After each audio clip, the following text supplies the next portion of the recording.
எனதருமை இராணுவத்தில் பணிபுரிந்து ஓய்வு பெற்ற இராணுவ வீரர்களே, உங்கள் அனைவருக்கும் வணக்கம். நான் முன்னாள் இராணுவ வீரன் பூமிநாதன். வருகின்ற 21/2/2026 சனிக்கிழமை மாலை சரியாக 3 மணி அளவில் ஆலம்பட்டி புதூர் என்ற இடத்தில், அதாவது திருச்சியிலிருந்து திண்டுக்கல் போகும் நெடுஞ்சாலைக்கு பக்கத்தில் நாம் தமிழர் கட்சி ஒரு மக்களின் மாநாடு ஒன்று நடத்த இருக்கின்றது. அந்த மக்களின் மாநாட்டிற்கு இராணுவ சொந்தங்கள் அனைவருமே குடும்பமாக நாம் இங்கு வரவேண்டிய கட்டாயத்தில் இருக்கின்றோம். நாம் இதுவரையில் எல்லை காத்திருக்கின்றோம்.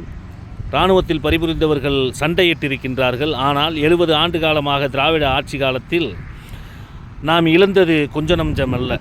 நம் மொழி, நம் மண், கலை, இலக்கிய, பண்பாடு இவையெல்லாம் சிதைந்து கொண்டிருக்கின்ற இந்த வேளையில் அதை காப்பாற்றுகின்ற தார்மீக கடமையில் இராணுவ வீரர்களாகிய நாம் இருக்கின்றோம். வருகின்ற 2026 ஒரு மாற்றத்திற்கான அரசியலை மக்கள் விரும்பிக் கொண்டிருக்கின்றார்கள். தேர்தலும் நெருங்கிக் கொண்டிருக்கின்றது.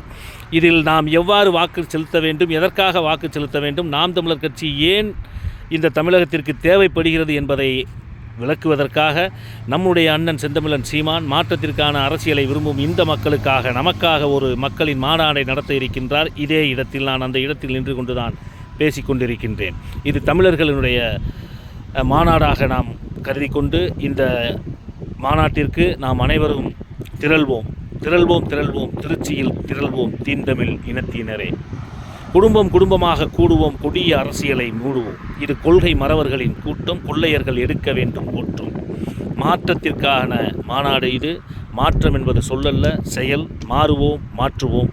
என் அருமை இராணுவ வீரர்களே, இராணுவ குடும்பத்தினரே, அனைவரும் 21ஆம் தேதி ஒன்று கூடுவோம். இந்த இடத்தில் ஆலம்பட்டி புதூரில் திருச்சியில் மக்களின் மாநாடை வெற்றி பெறச் செய்ய அன்போடு அழைக்கின்றேன்.